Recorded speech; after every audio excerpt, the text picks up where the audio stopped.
Hello, it's Natasha. Today we're going to look at Picmonkey. Well, this used to be my favorite image editor until recently. There used to be a lot you could do for free, and then some features were premium, whereas now Picmonkey is basically a paid service, and you can't save any photos in the free version. I mean, the free version doesn't even exist. You can't sign in anymore. But you can still do something in the free version. You can play around. You can look at things. You just can't save. I mean, so kind of no purpose to it. But for today's exercise, we're going to look at editing. In Picmonkey, we're simply not going to save anything.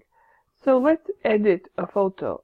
When you hover over the edit button, it will offer you several options to upload a photo from your computer or from your hub, which only exists in the free version, from Facebook, or to upload some samples, or you can connect to OneDrive or Dropbox, or very importantly, Flickr.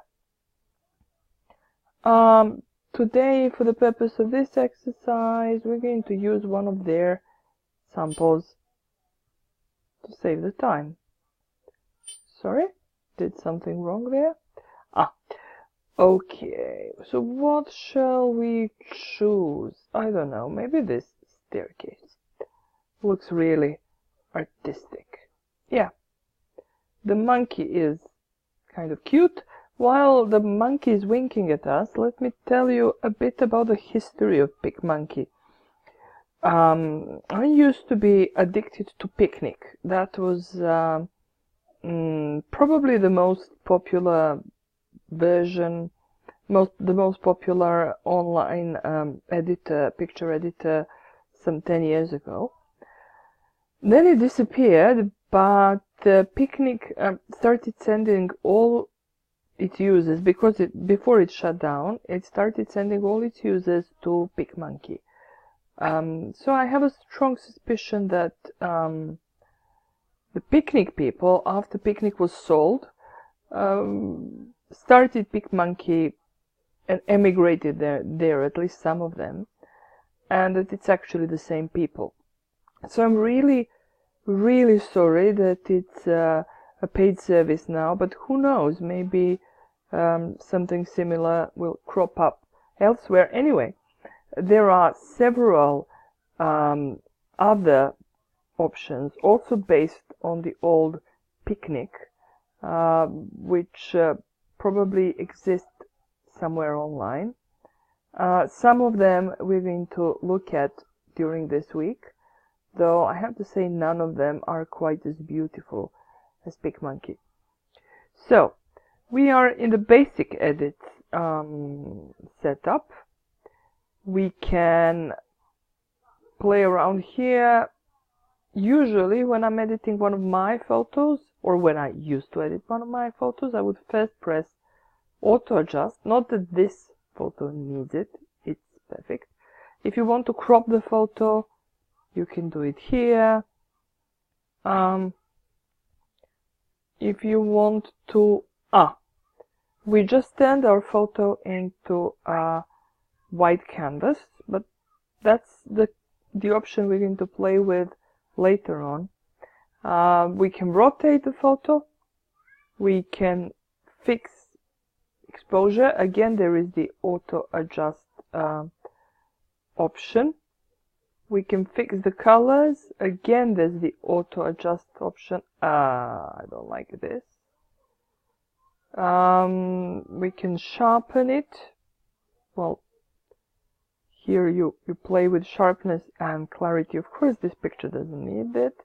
You can resize it, turn it into something smaller, etc. So those were the basic edits.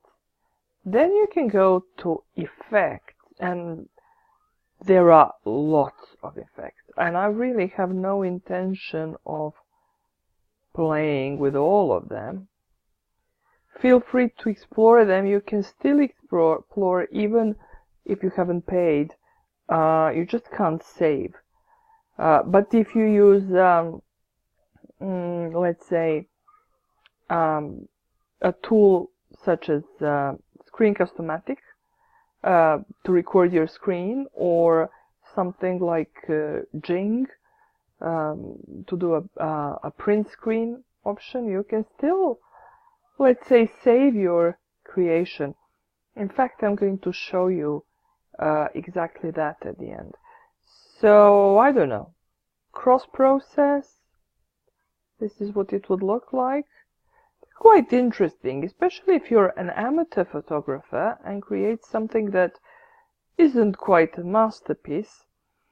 And then playing with these options, you can really, this is dusk,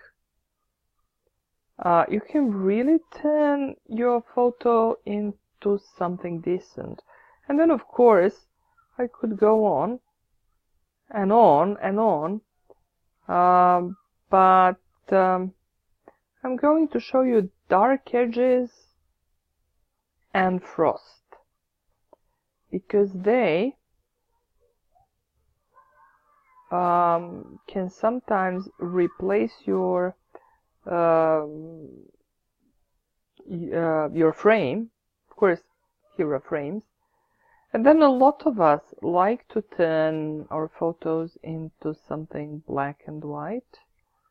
So I've applied this, and remember, you can undo everything if you click undo the last action, and then so on. What is interesting? Polaroid film, maybe. I kind of like it, but not today. And so on. Also, playing with focus, with your focus. For example, focal zoom often creates really interesting results. Also focal fancy focus, etc. Focal black and white. So turns your photo into a black and white one, except for the part that you want to keep in the focus. Mirror creates something almost I don't know, something almost Freudian out of our particular image.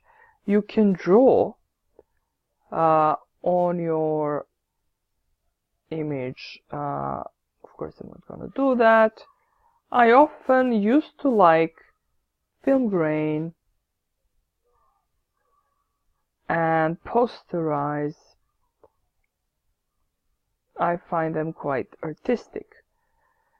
So here, if you press on touch up, well, this is for portraits, and you can do a bit of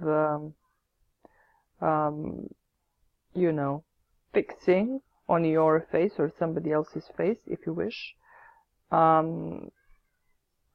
almost like Photoshop. Then you have text, so you can add text here.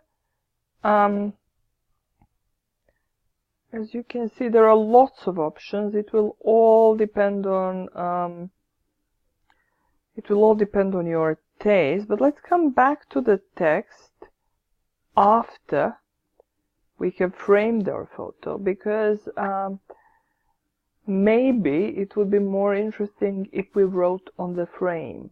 Let me show you. So I rather like shape cutouts. They can create interesting effects.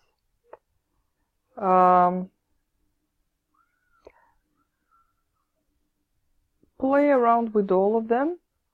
Film edge is also quite interesting. Craft scissors, I like those. but they look better saved than they do now. Also sketchedy.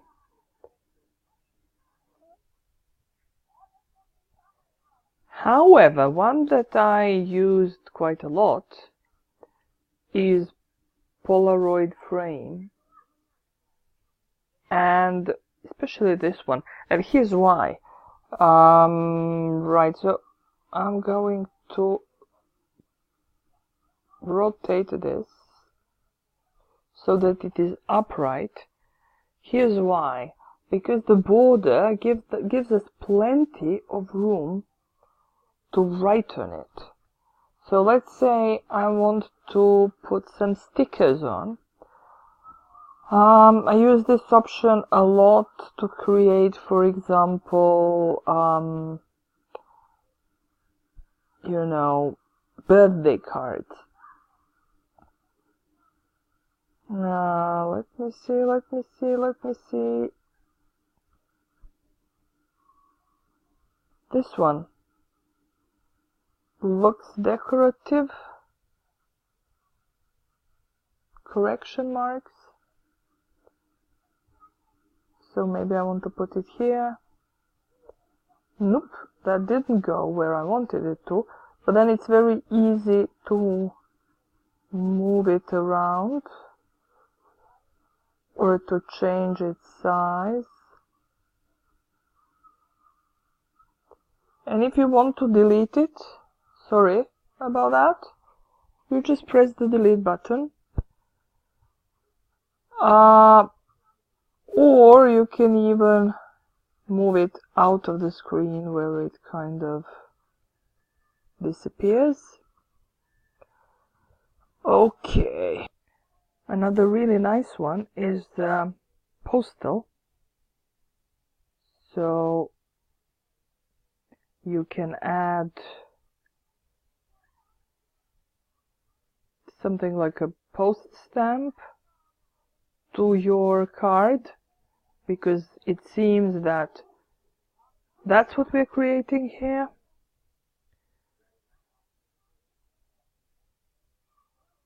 Another thing I want to show you, amongst many options, because it would obviously be important, is now where is it?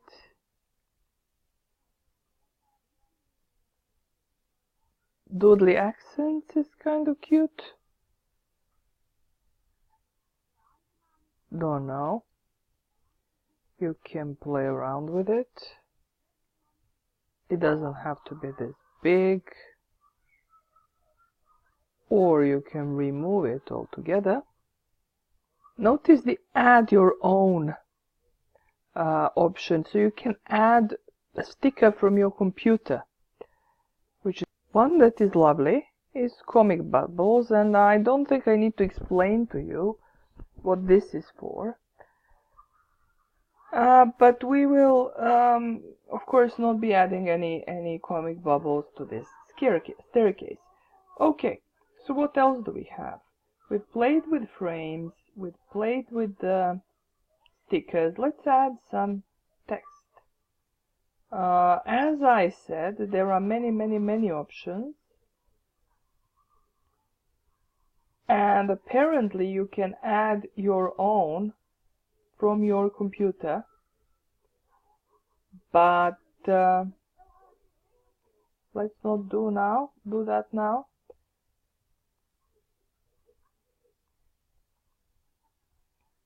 So I adore Special Elite. It is so beautiful, and that's my favorite font for this. I don't know, what do I say here? Dizzy, for obvious reasons, right? This staircase is, I keep saying staircase.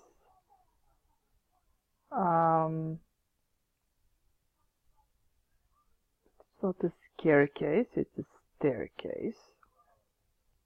This staircase is making me a little dizzy. Okay, so what else is there? There are textures.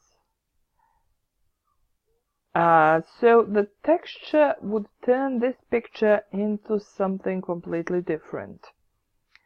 I don't think it would work right now, but here is an example.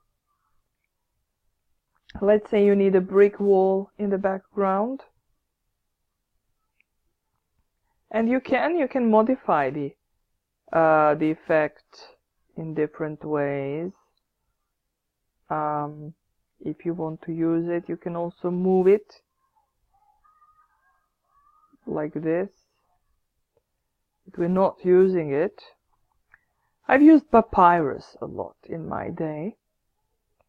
A piece of advice: do it before you add your frame. But right now it would go all over your frame. Anyway, so they are nice. And you also have, textures. Notice that you can add your own texture. So let's say you have a picture, you can put a picture over a picture, and something from your computer, and that would work well. You also have themes. Themes are nice because you have Santaland for the new year, you have Winterland for winter holidays, Celebrate for birthdays, Sweethearts for, of course, St. Valentine's Day, etc. Comic Heroes is really interesting, and a theme would include different things. So it would include layers, it would include effects, speech balloons, for example. It would also include fonts, masks, or other layers, etc. One of my favorites is school, which okay, I was interrupted just now, so I have no idea what was the last thing I said. What the last thing I said was, okay, so you have effects. You have different effects. Some of them, like Polaroid film, you will remember from the previous section. You have school supplies. Well, these are stickers, correction marks, dashed and line. Oh, this is something I used a lot in my day. For example, if I add this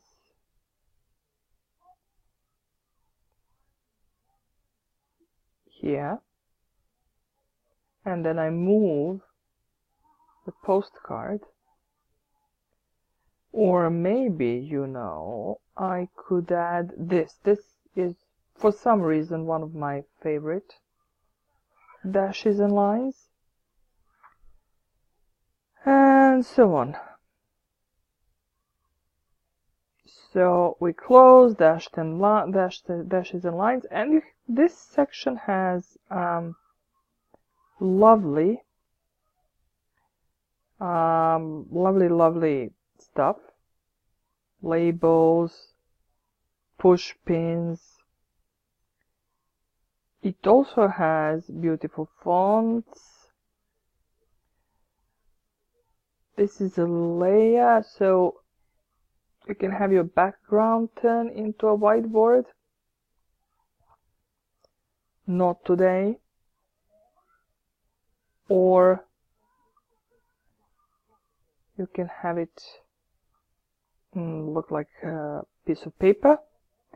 I really like class cut-ups. So they're like frames, and they give your picture very interesting effects. You can change the background color, etc. Of course, we're not going to use this now, because I am sort of happy with this. I will just move things around a bit. Of course, if I was really creating this image, I would play with it some more. So here we are now, our beautiful creation. If we click on save, it will ask us to pay. Notice that it offers a 7-day free trial, so if you want to play around for the purposes of this course, if you want to play around for 7 days and then cancel, maybe it's a good idea. I am right now, I mean, it is, the course hasn't started yet, and I'm recording this. I still don't have a paid account, but I am thinking about opening one so that I can use Picmonkey in our course. In the meantime, I'm going to show you something. And don't tell anyone. So I'm going to press print screen, and I have a screen capturing tool called Lightshot, which is going to let me select an area in my screen that I want to print. So here is my picture. So in effect, I'm now going to either print it or, you know, copy it or save it to my computer. So I'm printing a selection of my screen, and look at what I just did. I'm about to save this picture, but don't tell anyone.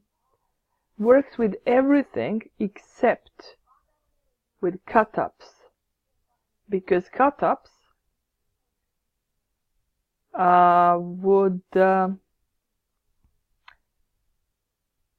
would not look so nice if I saved them using the print screen option. And I'm going to show you once again what I mean. There is no way you could save just this section. So cancel cut-ups, and this tutorial is done. I'm going to record another one where I will show you the create option of Picmonkey, which is really cool. You start with a blank screen and then do various cool stuff to it, and the result can be quite interesting. And I might create a third one where we are going to use Picmonkey to create a comic. So as you can see, I love Picmonkey, and I'm really sorry that it's a paid service now, but what can you do? Most good stuff in life costs money. Don't in any way feel obliged to pay for the service. There are plenty other screen editors, plenty other picture editors online which are free of charge. So this is Natasha signing off. Thank you for your patience.